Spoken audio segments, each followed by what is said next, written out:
नमस्कार फ्रेंड्स, कैसे हैं आप सब। आशा करती हूँ सभी बहुत अच्छे होंगे, स्वस्थ होंगे, मस्त होंगे। फ्रेंड्स, बात करने जा रही हूँ पूर्णिमा तिथि के दिन कौन सी कथा श्रवण करनी चाहिए, कौन सी कथा सुनना चाहिए जिससे मनुष्य के सभी कष्ट दूर हो सके, पापों का नाश हो सके। तो फ्रेंड्स, सबसे पहले आपको ये बता दूं, हर महीने शुक्ल पक्ष की चतुर्थी तिथि के अगले दिन पड़ने वाली पूर्णिमा तिथि का हिंदू धर्म में बहुत ही खास महत्व माना गया है। मार्गशीर्ष महीने में पड़ने वाली पूर्णिमा साल 2023 की आखिरी पूर्णिमा रहने वाली है। यह 26 दिसंबर को है। इस दिन गंगा स्नान करके भगवान विष्णु, माता लक्ष्मी की पूजा करने से माता लक्ष्मी का आशीर्वाद सदैव बना रहता है। इस पर सत्यनारायण भगवान की कथा का श्रवण करने से, पाठ करने से व्यक्ति के सभी दुख दरिद्र दूर होते हैं। तो चलिए फ्रेंड्स, सुनते हैं सत्यनारायण भगवान की कथा।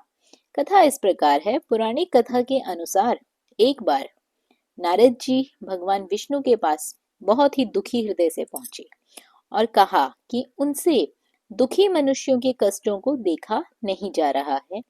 तो उन्होंने भगवान से कहा कि आप कोई ऐसा आसान सा उपाय बताएं जिससे कि लोगों का कल्याण हो।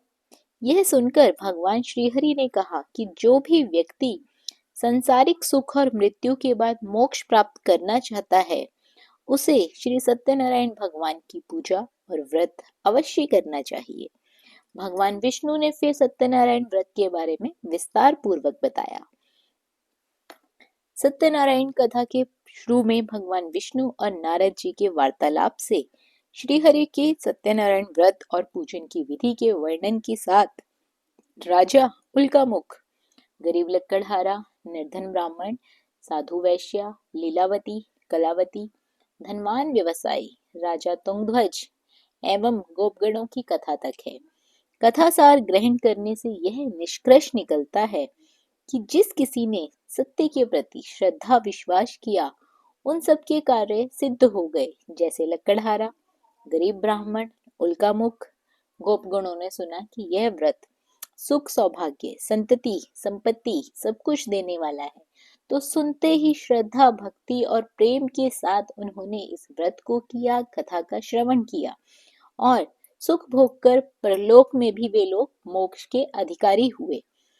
साधु वैश्या ने यही प्रसंग राजा उल्मुख से विधि विधान से साथ सुनाया, किंतु उसको अधूरा विश्वास हुआ, श्रद्धा में कमी थी। वह कहता था कि संतान प्राप्ति पर सत्यव्रत पूजन अवश्य करूंगा। समय बीतने पर उसके घर में एक सुंदर सी कन्या का जन्म हुआ। उसकी श्रद्धालु पत्नी ने व्रत की याद दिलाई तो उसने कहा कि कन्या के विवाह के समय व्रत करेंगे, कथा करेंगे। समय आने पर कन्या का विवाह भी हो गया, किंतु उस वैश्य ने व्रत नहीं किया। वह अपने दामाद को लेकर व्यापार के लिए चला गया। उसे चोरी के आरोप में राजा चंद्रकेतु द्वारा दामाद सहित कारागार में डाल दिया गया। पीछे घर में भी चोरी हो गई। पत्नी लीलावती और पुत्री कलावती भिक्षावृत्ति के लिए विवश हो गए, यानी कि उनके घर में खाने के लाले पड़ गए। वे लोग अब भिक्षा मांगकर खाना खाने लगे। एक दिन कलावती ने किसी के घर में श्री सत्यनारायण भगवान का पूजन होते हुए देखा और घर आकर अपनी माँ को बताया।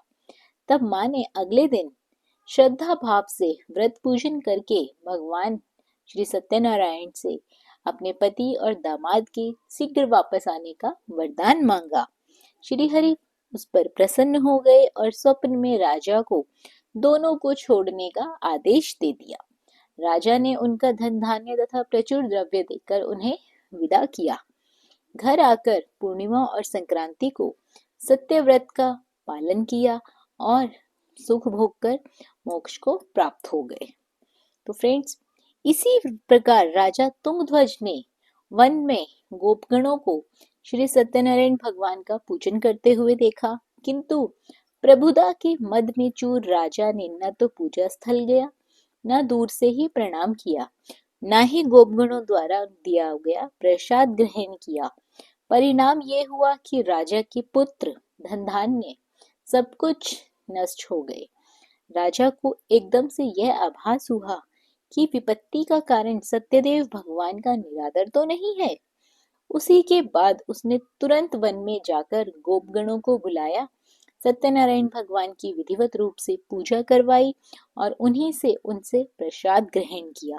घर आकर उसने देखा कि सारी विपत्तियां टल गई हैं, उसकी सारी संपत्ति सब कुछ सुरक्षित है। राजा प्रसन्नता से भर गया। सत्यव्रत के आचरण में निरत होकर यानी कि श्री सत्यनारायण भगवान की पूजा करने के बाद सर्वस्व भगवान को उसने अर्पित कर दिया। श्री सत्यनारायण व्रत से हमें शिक्षा मिलती है कि सत्य रूप ब्रह्मा जीवात्मा रूप में हमारे अंदर विद्यमान जरूर है। हम सब सत्य के ही स्वरूप हैं, पर माया के वश में आकर नष्ट होने वाली वस्तुओं को इकट्ठा करने की सोचकर संसार में मग्न हो जाते हैं। इस अज्ञान को दूर करके सत्य को स्वीकार करना और प्रभु की भक्ति में ही मानव का धर्म करना, यही इंसान का धर्म है। तो फ्रेंड्स, आशा करती हूँ आप सभी भी अपने घर में श्री सत्यनारायण भगवान की पूजा, व्रत, कथा श्रवण अवश्य करते होंगे, जिससे उनकी कृपा दृष्टि सदैव आपके घर पर बनी रहती होगी। तो फ्रेंड्स, वीडियो पसंद आई हो तो वीडियो को लाइक और शेयर जरूर कर दीजिए। चैनल पर पहली बार आए हैं तो चैनल को सब्सक्राइब करना बिल्कुल ना भूलिए। बने रहिए आपके अपने यूट्यूब चैनल अंकित वास्तु ज्ञान में। धन्यवाद।